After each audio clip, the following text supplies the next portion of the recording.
80% si sente. 80% si sente. Ate eyo 80% abasinga tugirina. Girina. Kati 80% yeruwa. Oyinza okukola ku mwaka nga tumize wadde enkerera n'eri. Waliwo ekisinga ekyo, waliwo obugagga obusinga ekyo.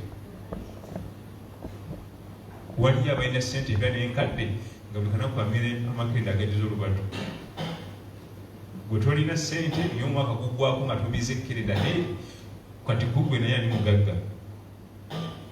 Wangi ebisinga Allah gadi wa inna rabbaka ladhu fadlin ala nnas walakinna akthara nnas la yashkurun.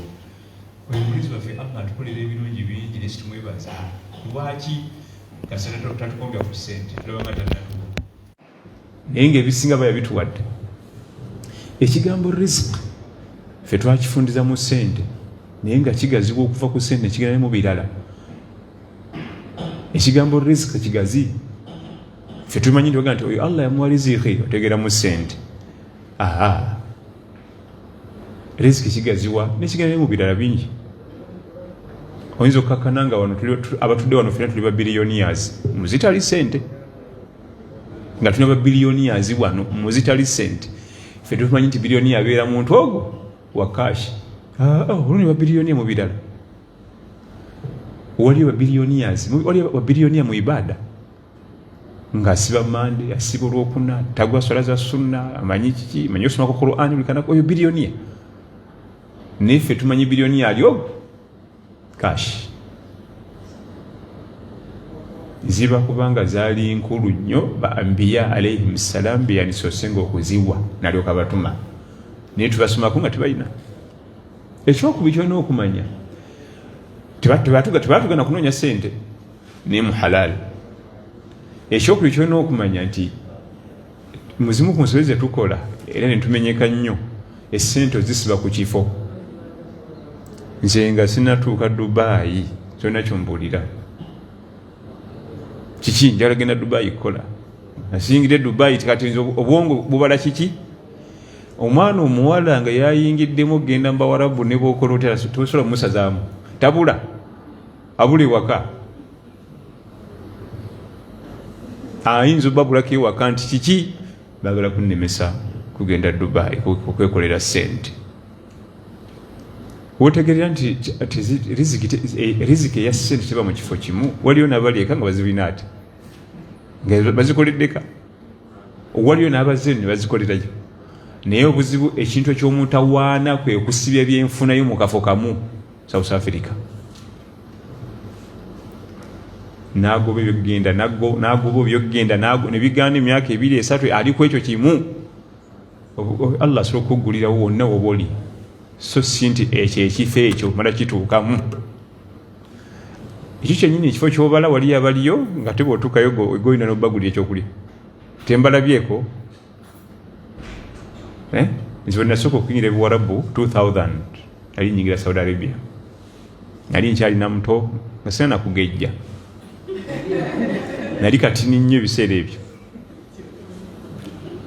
Bwe natuukayo we natuukira mu Jidda nasangawo abaami bannayuganda newuunya ng'ensula mbi basula bubi nnyo nengati ne bambuuza nti omanyi okuwandiika ebbaluwa esaba ssente mu Luwarabu.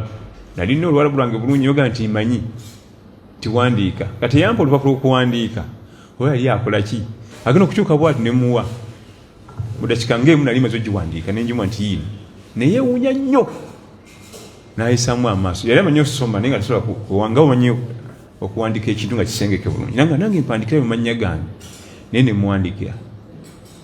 Ne tugenda mu kifo ne tuyingira nga naye nze ono tulaga sikumanyi. Nawe tomumanyi we bitabuka nange sikumanyi ne tomumanyi ne muganzi siwali buzibu. Nga tuyingira mu kafo ngadde eri ku ddyo nga nzira ku kkono. Tusangayo abasajja abazeeyi. Omusajja asomamu nga ambuuza olina passport nga muganjiina gireete ng'agibikula nga mpa ssente. Yampa sinyinga 4 riyali. Anti riyali n'ezamu ezaano zeetera okusemberegana. N'akwata ekkalaamu n'awandikako akantu ku passport yange nze ke saamanya. Bwe twavaayo oli nga tebamuwadde nze nga bampadde. Nange aleeta tugabane. nzinga sina kumanya value ya sente ne muwa kwa nzizo najja ke 10 nakimpa ina tola bisatu kananga tugende walala nimuga nti nze saze kusaba naze kusoma ilimu ekyande sono kusoma ilimu sikusabiriza koga magezi gaina n'omutwe dakika ntono nnyo wandise application letter nimuga nti mbimanyi naye sigwe gwandeesebwa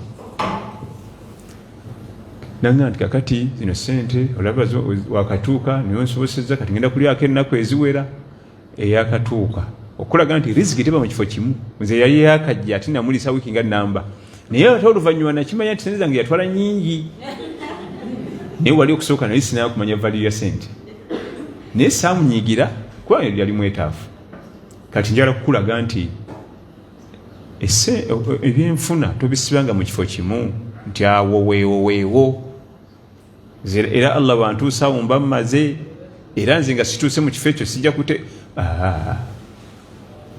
Allah tabaraka wa taala tetweraliikirira tumanyi tetweraliikirira atulaba yagaba ssente nga tonnazaalibwa nakati akyazigaba tezina kyezali kyezibadde ajja kuwa wa idha sa'alaka ibadi anni fa inni qaribun ujibu da'wata da'i idha da'an falyastajibu li waliyu'minu bi la'allahum yarshudun. Nabi Muhammad sallallahu alaihi wasallam abaddu bakubuuza ebinkwatako nga bansaba ndiridda wandi kumpi ndi wala balekaane basitredde bozi bagaye nti fa inni qarib bagaye bali kumpi awo okusaba Allah tulaga kulekaana akuli kumpi awulira naye n'atugaa nti nnyana okula yenna abansabye naye kyenjagala kiri eki falyastajibu li nange basooke bakole ebyange kati wali kalunsambulira awo wetuviiramu falyastajibu li nange obawe bebagala te basooke batereze ebyange eswala zange bazitereze mubuddu hijabu yange omwana oyo omuwala jambalinga bwenjagala falyastajibu li basooke banukule omulanga gwange nange bina bagamba bitereze nange nakwanukula eddwa zaabwe kati fe twesibye fe tukoze eki twesibye mu bimu ku bitwa ebiganyisa eddwa zaffe okwanukulwa ne tumenyeka ebiganyisa emirimu gyaffe okuyitamu ebituganyisa ne tubeera bafeeriya bwetatereza bibye ate ku mawanga ekimu ku bintu ebizibu ennyo okuyimirizaawo ku mawanga yeddiini kubanga wajja kugoba mane obudde buggwawo era nze neewunza n'okusanga wana bazze mu ddalasa ku mawanga tuli mulimu tulina okukola bakama bange ye nagamba eki bakama bange tebanzikiriza bakumazi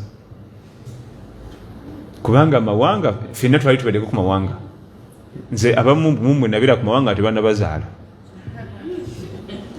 ate nze nga yingira 2000 abasinga muli 18-15 nze 2000 nali nyingira mawanga nga manyi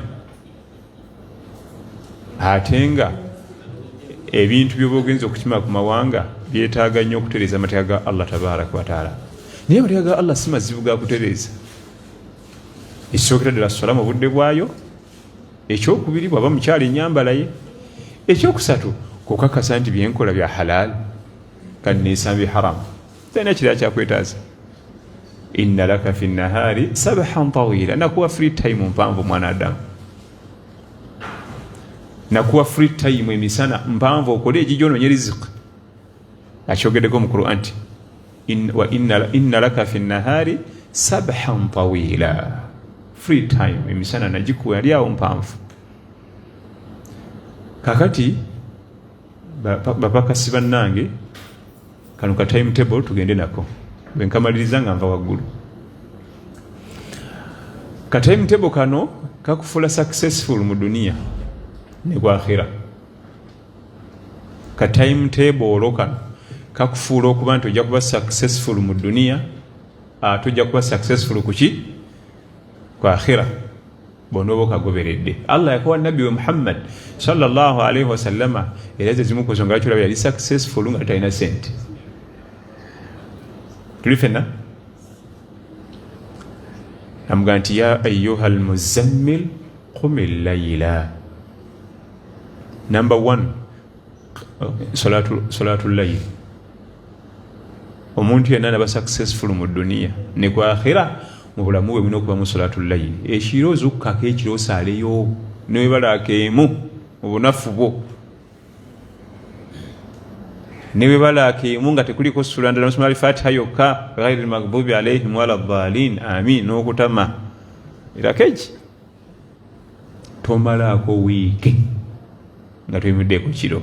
Bw'oba oyagala okuba successful mu duniya ne akhira tomala. Bw'oba oli munafu nnyo kale mu wiiki omulundi ogwo ya ayuha almuzammil qumi layla, yimukako ekiro. Allah yali amuwaka timetable nabbi sallallahu alaihi wasallam akaana akumiramu obulamu bwe asobole okuba successful mu mirimu gye ku duniya ate asobole okubeera omuwanguzi ku akhira. Akokubiri warattiri lqur'ana, okusoma ku Qur'an ne bwe ziba dakiika 4 naye gwe ssebo oyinza otya okunkakasa nti mu 24 hours oba bize ne bakama abo mu mirimu ne mulamu dakiika 10 za Qur'an. Gyekiri nti nze gwe mulaba emirimu gy'abakama bange gimmalawo mu 24 hours sisobola na kufissa dakiika 10 kutunulako mu Qur'an. Tekiriyo, wabula kwegayaza. Twegayaza bwegayaza. Toyinza kuba successful mu duniya na akhira nga Qur'an toyina budde bwayo abadan. Tebakulimba. Tunoonya success za miteeko egi ebiri, duniya naki na akhira. Waliwo abali successful mu duniya mwokka, abo webali, ekyo si kitwagala ffe. Naye success gye balina be bagiraba wa Allah terina makulu. Omuntu bwebagamba nti abadde successful yo yayise duniya na akhira, ate anayita akhira alina okuyita duniya. Eduniya bw'otayita na akhira oba omaze okugwa. Kasita toyita duniya kubanga toyinza kuŋŋamba nti tasala swala 5 bw'ate duniya ali successful. Kisoboka? Omwezi gwa Ramadhaani enjala emukalubirira n'alya nabbirira ebyokulya wadde alina ssente ezikomawa taba successful. Anaaba successful mu duniya yagenda okubeera successful ku akhira. Kati ffe tunoonya salla teekaawo ya rabbi. Namba 2 Qur'an. Dakiika teetaaga nnyingi mu lunaku. Ofubanga nnyo okulaba nga toweza lunaku nga totunuddeko mu kitabo kya Allah. Kyekyoka ekiri mu duniya muno Qur'an, kyekitabo kya Allah. Ebisigadde byonna bitabo by'abantu ne Qur'anul Karim. Gy'okuma gyetunulamu, gy'okuma okufuna obulungamu, gy'okuma okufuna amaanyi ag'eŋŋanga shayitaani ng'ekulumbye mu bw'obuseegu n'ebyobukaba. Gy'okuma okuwa Qur'an ebiseera Allah gy'akuma okukusembeza, shayitaani n'agisembezaayo. Gyetukuma kwesamba Qur'anul Karim tusembera eri shayitaani.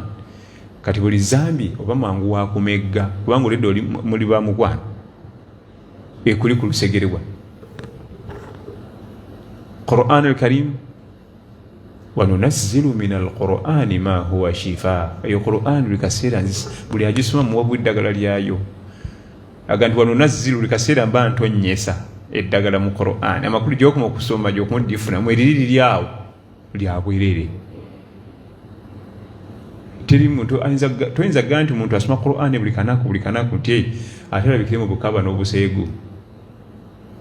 Ekyo tebakulimbanga mwanange. Ng'awa Qur'an ebiseera agisoma daily basis. Ojja omusajja ng'ate alabikira mu bikola by'obukaba.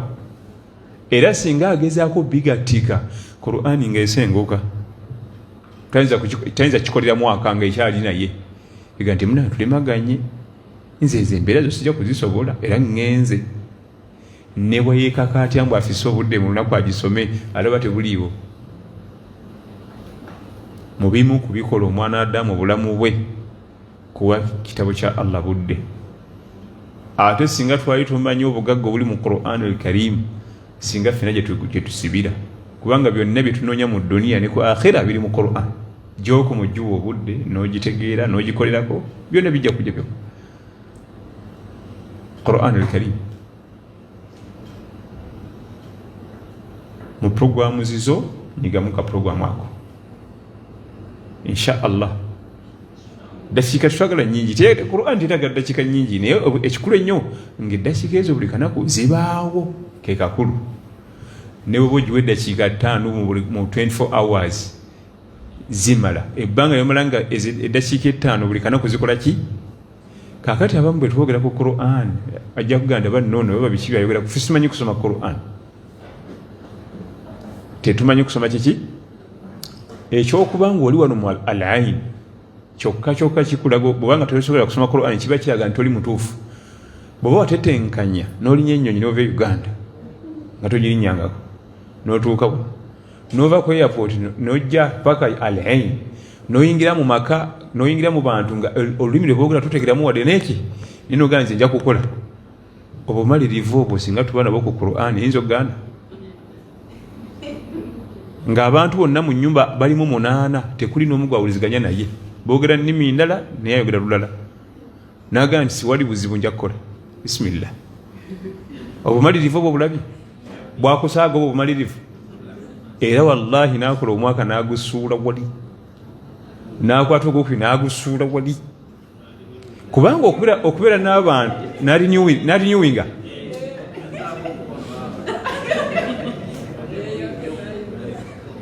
awulidde oli agambye n'arinyuwalinga n'okurinyuwalinga naye muzimu ku tochaze ez'omutawaana kwe kubanga olina abantu 8 nga tekuli gwawuliziganya naye ekyo kyokka kikumala okuba nti oli ku kibonerezo ky'amaanyi bamaze okutokyalinga. Kuliko n'akaana akato kajja nekakugambye ko tekamanyi tobitegeera nekabikugamba nekabikuteerawo nekagenda tukabuliriyo mu sibimanyi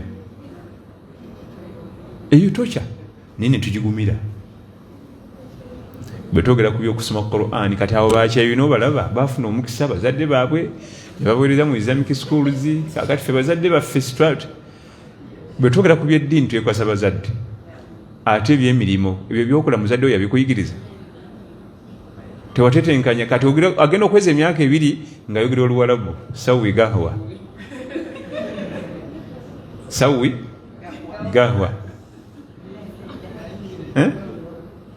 kasema gandi sawi gahwa ayinza okubuuza bagambye ki?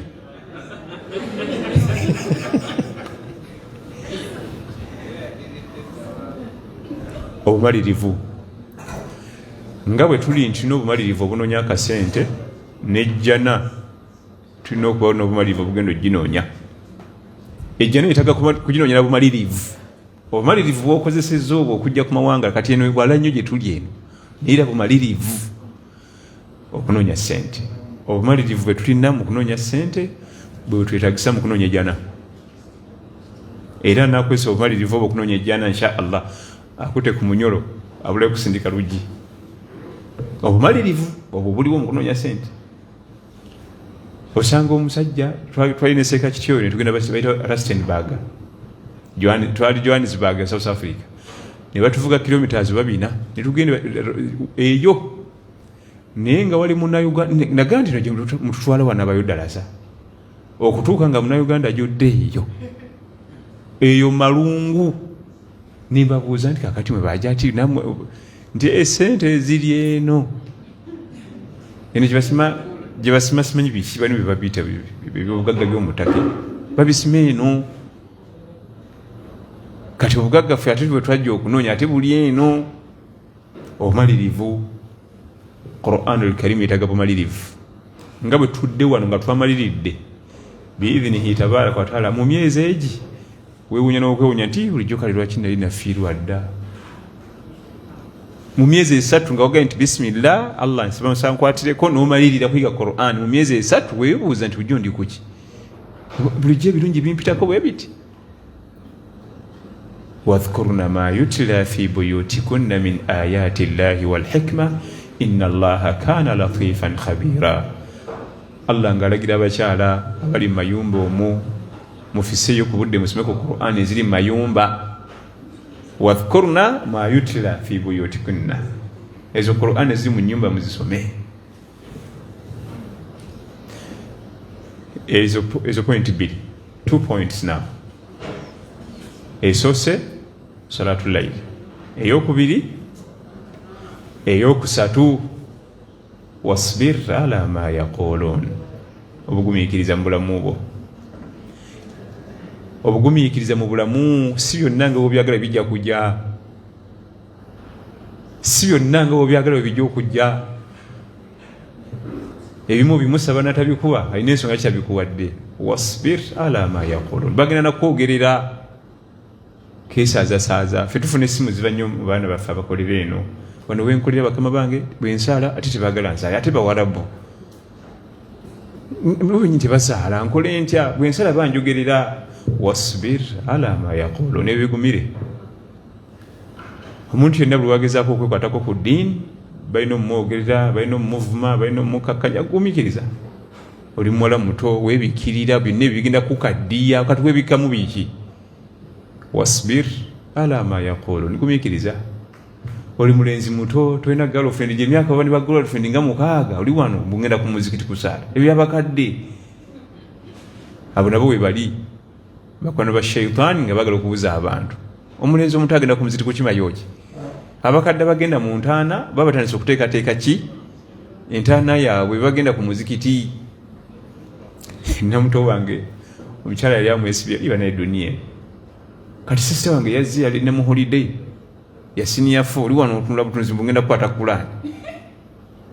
Sisita wange gyali wali eka mwandibadde munyumyamu, yali muto wange saizi yemu emyaka gyegimu, genda mu muzikiti gw'abakadde amugambe ebyo ayambadde hijabu. Wasbir ala ma yaqulun, ebyo byonna byagumiikiriza. Ebyokujja ku mulambo bajja bikugamba, ebyokukakkanya, okulaga nti olina kyomanyi, n'ebyeddiini weefuula mbu oli wa ddiini, kwesiba bukaya, waapi temuli ddiini. Wasbir ala ma yaqulun, ebyo bigumiikirize. Kakati osaalasaala tolina kaki, era ofaanagana nga atasaala, fena tuli banako kale osaalira kyolazene. Wasbir ala ma yaqulun, ebyo bigumiikirize. Muzimu ku bintu byoteekeddwa okuba nabyo ye sabr, obugumiikiriza.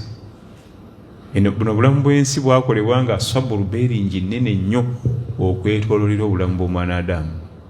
Obugumiikiriza beeringi nnene nnyo okwetooloolera obulamu bw'omwanadamu. Bw'oteba na bugumiikiriza ojja kubba, anti sente ziganya okujja. Bw'oteba na bugumiikiriza ojja kukola ebya haramu, anti sente ziganya okujja.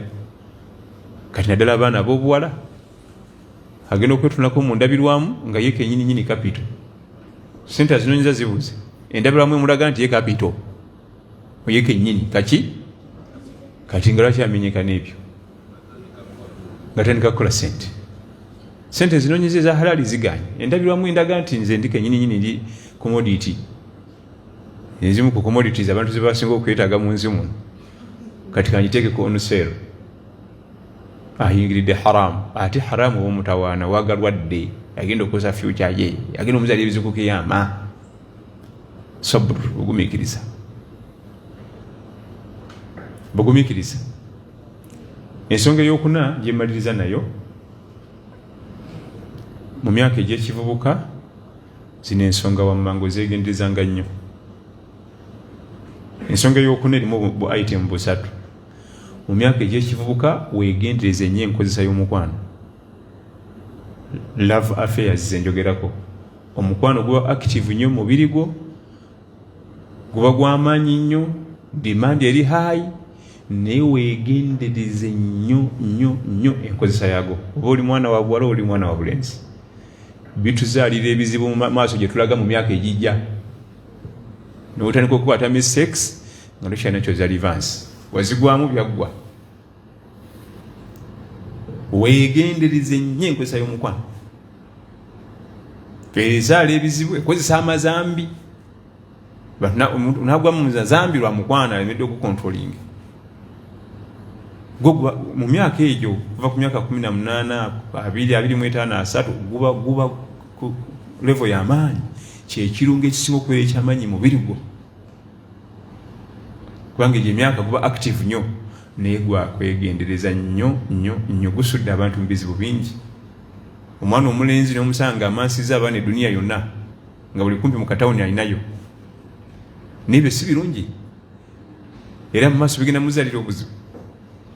N'osanga omwana omuwala ng'atabadde eduniya yonna omukyala n'atuka ku mukolo ng'abaami bonna bali ku mukolo yali abaddeko nabo ne gumulema buleme olw'ensonyi n'avaawo asobola gutuulako nga buli gwatunulako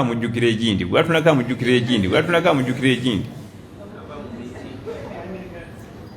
ebyo si birungi. omukwano gwa kwegendereza gukozesa ensobi, gusuula mu ntaata. ensonga ey'okubiri gyona okwegendereza mu maaka egyo era ebyenfuna essente obutonde bw'omwana Adamu okuva ku myaka 18 25 aba ayagala sente ebitagambika. ate mwana watu bw'oyita mu egyo emyaka laavu ya sente ka ekiriwo kyogera nakyo naye awo 23-25 bweba ssaawa gyasibye ku mukono nga bwe tudde wano ng'eyo esingawo ebbeeyi wetunula kwegenda ng'oyisayisa mu maaso olaba waliwo alina essaawa yenkana eyange batunulire bonna olabe ekyo kimuwa essanyu awulira nga wakitalo nnyo naye bwetuka mu myaka gino egyaffe ate temuli makulu. bwaba mwana wa buwala nga yambadde lugoye nze ndulinawo nzekka wano ate luno olwange si lwa muno zino ez'ebweru zino oyo mwana Adamu. kyokka ebintu byeyerijjako bya sente nnyingi ate azirina aba ayagala nnyo sente zeegendereze. essente ziringa lyato era tulitambulira ku ki? ku mazzi. era balikolera kubeera ku mazzi naye terina kuyingiza mazzi munda nekatanda nekujjako akatuli nkatandika okuyingira mutandika okaba maziga kuzikirira. ne ssente bwe ziri zinakuba mu nsawo si mu mutima. kasita zikuyingira mu mutima kwe kuzikirira. amakulu kasita oyagala ennyo essente neziyingira mu mutima kiba kitegeeza ojja kukola buli kisoboka kasita kiba nga kiri wansi wanjuba wano nzifune n'okutta omuntu okikola kubanga ziyingidde mu mutima olwo zikiridde. zireke mu nsawo. buli ezibeera mu nsawo muno tezikosa. essente buli ezibeera ng'ozirese bulesi mu nsawo yo tolina kyoba. kibeera kitegeeza eryato liri ku mazzi litambula naye kasita litandika okuyingiza muba muno okusinkinga. era mu lunnyanja n'amala amanya nti eryato litandise okuyingiza amazzi ebyokuva ebimaali abivaako alina otasa obulamu.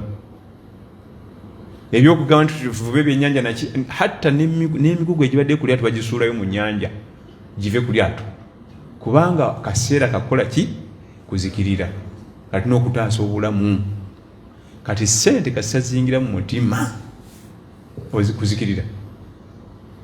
ekyebbeeyi ekiteekeddwa okubawo kiriwa gwe zireke mu nsawo zibeere omwo ne bwe ziba nnyingi zitya nga ziri mu nsawo tezikosa naye keziriyingira mu mutima oba ozaagala nnyo kitegeeza kukola buli kikusala mu maaso.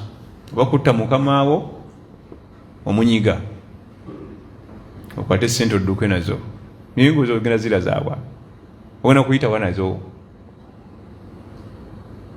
essente zireke muki?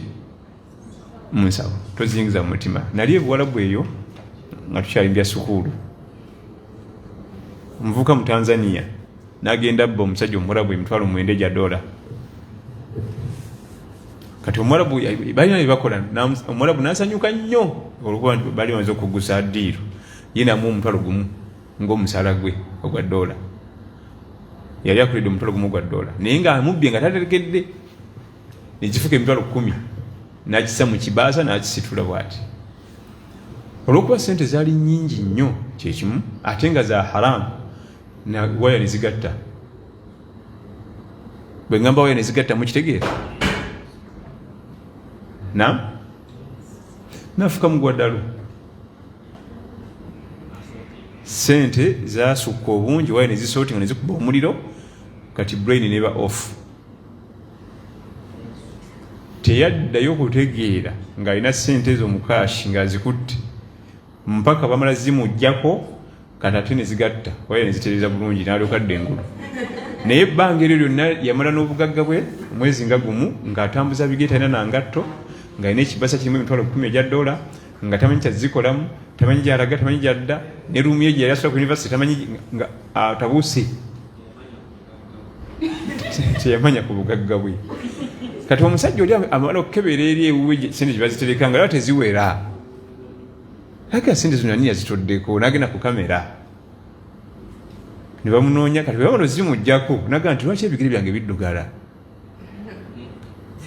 n'alyoka ategeera nti ebigere bikola ki aludde okunaba lwaki buli wamu wannuma n'alyoka akimanya nti bulijjo atambula buki butambuzi n'alyoka ulya nakanyama buli wamu wannuma nkooye mbadde ndagawa lwaki nfaanana bwe nti nezikomawo kati ekyo nkikuleetedde kulaga nti esente zetukubako ekifuba tulowooza nti nyangu nazo zenyini nga zo si nyangu gozaki omulabu aziyita maali ekigambo maali kirina amakulu summiya almaalu bilmaali liannaha tamiilu min shakhsin ila shakhsin bazituma emaali lwakuba zimahala tezituuka mu kifo n'oterera teziterera ku muntu teziterera mu nsawo n'azirina tatereera kati singa bwe tudde wano mu ddalasa nekakutanda ng'olina emitwalo gyo egya dirhamu 8 tosobola kutula naffe wano tosobola era bwozise toyinza kuyinza oddakiika bwofuluma ku ssimu abakunoonya bagambe gundi abagire nanka tosobola kutereerawo wano era okutereera wano lwakuba tetulina emitwalo gyo egya dirhamu 10 egya dirhamu ng'ogirina gijjo otulawo wano era bw'aba w'amaanyi nnyo najjawo tatereera abeera afulumafuluma okukwata essimu ebigambo birabye mwana ekyo nno kyekitumisa maali kuba totereera waliwo bukya ku makya n'ogamba nti wenfuna dirhamu 2 olunaku mba ndumaze bwe bazikuba otereka ntereke zitereramu mu nsawo era olizifuna ate supermarket oba mumoolo aka nti watugambye bwofuna 2 ng'omaze nti kati bifuna otule oteekawo osirike tekisoboka teziwezana na ssaawa 24 mu nsawo ekyo kyekizitumisa kiki maali liannaha tamiilu min shakhsin ila shakhsin akhar ez'ensonga 2 mu buvubuka byolina okwegendeza wegendeze omukwano wegendeze ssente ekyokusatu esowaani ng'olya emmere endwadde ezisinga otutawanya sukaali kansa pressure na biki emyaka egy'ekivubuka tukozesa byesowaani ya bani adama khudhu zinatakum inda kulli masjidin wa kulu washrabun wala tusrifu innahu la yuhibbu almusrifin suratu araf mulye munywe kulu washrabu mulye munywe wala tusrifu nete mubwegera Allah tayagala babwe innahu la yuhibbu almusrifin tayagala badibuda mmere kubanga buli wobwegera obodibuda bal endwadde ezitutawanya ng'oyingidde 40 plus endi embi muvubuka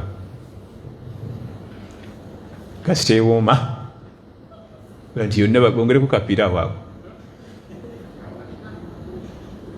okulya kikulu endyayo kikulu era wootegerera nti endya kikulu ng'oyingidde 40 plus era ebiseera ebisinga okulya kwaffe okubi oluyingira 40 va ku nnyama va ku sukaati va ku mata naye obanga obadde olyanga nabbi walagira sallallahu alaihi wasallam oyingira ne 6 nga teri yali akunyize nti va ku nnyama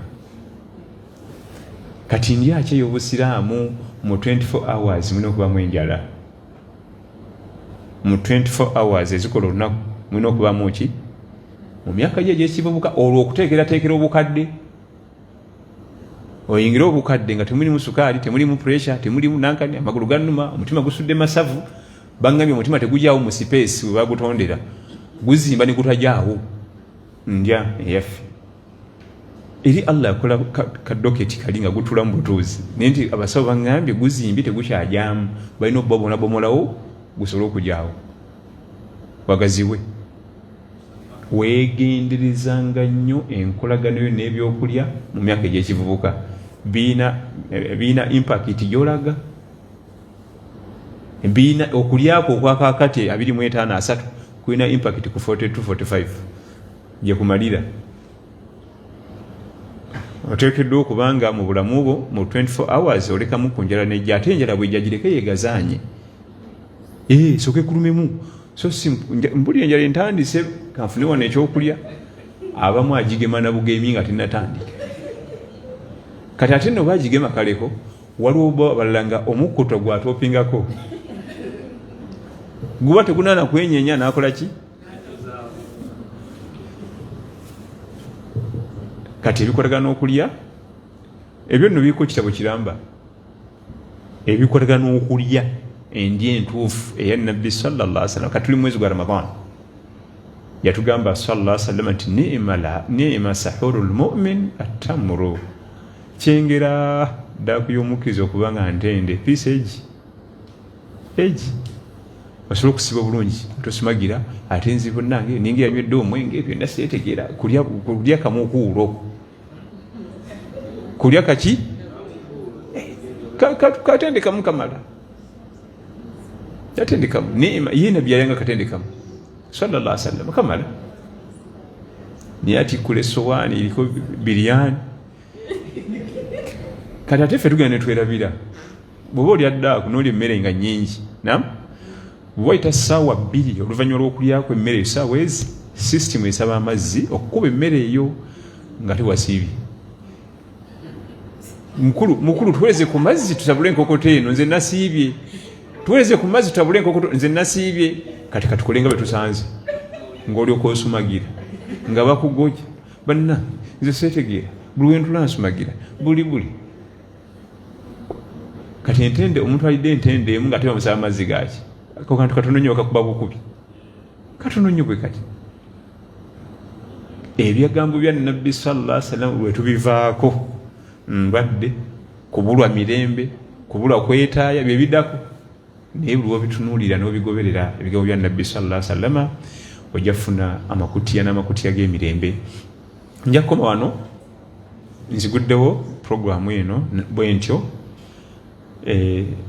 nja kudda bakama bange banzikiriza tugendeko mu bibuuzo mu session y'ebibuuzo inshallah. Ndi musanyufu nnyo okusinkana baganda baffe abawangalira mu Al-Ain mu ggwanga lya Imarat era nga ffe tuli basomesa baddiini tulina bwenza kukolesa ssanyu okujjako okusomayo aya ne hadithi kyolina kirala.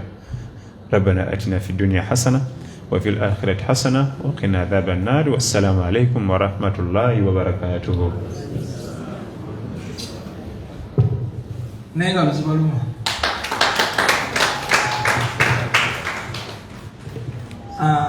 Nasina yaniriza mukadde waffe shemba densa batukwatire ddala swala tuddemu bwe kiri ukatukozesa obudde bwangu nnyo.